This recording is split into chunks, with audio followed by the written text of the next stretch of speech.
Политологи отмечают, что в поствоенный период в Таджикистане действующему президенту удалось склонить статус-кво в свою пользу и посредством тихой войны ликвидировать сильную оппозицию. Спустя 17 лет после окончания войны Эмомали Рахмон чувствует себя более чем уверенно.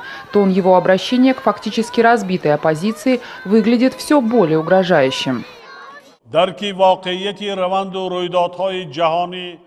Учитывая то, что сейчас происходит в разных странах мира, всем следует быть осторожным в оценке политической и экономической ситуации в стране, а особенно политическим партиям, общественным организациям и средствам массовой информации.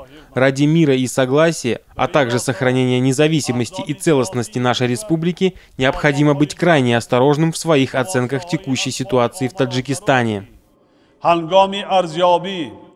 Очередной президентский месседж аналитики восприняли не иначе, как нежелание Рахмона больше слышать критику в свой адрес. Другими словами, президент требует своих оппонентов замолкнуть.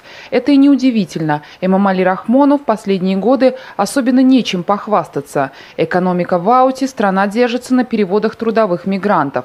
И на этом мрачном фоне президент еще и окружил себя родственниками в правительстве. Ситуация в стране играет против власти, а оппозиция пользуется правом сомневаться в компетентности правительства. Согласно Конституции и всем международным правовым нормам, наша партия имеет право и даже возможность управлять страной.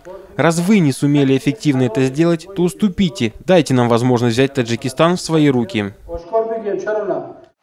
Как ни странно, несмотря на ужасную социально-экономическую ситуацию, власть вместо того, чтобы концентрироваться на решении проблем, предпочитает заставить молчать своих критиков. В последнее время против оппозиции начали применять силовые меры. Правоохранительные органы срывают партийные мероприятия, нападают на лидеров оппозиции и разрушают их офисы в регионах. Поведение власти, по мнению экспертов, говорит о ее нервозности. Нарастающий прессинг инакомыслия в скором времени может поставить под вопрос и сам мирный договор 17-летней давности.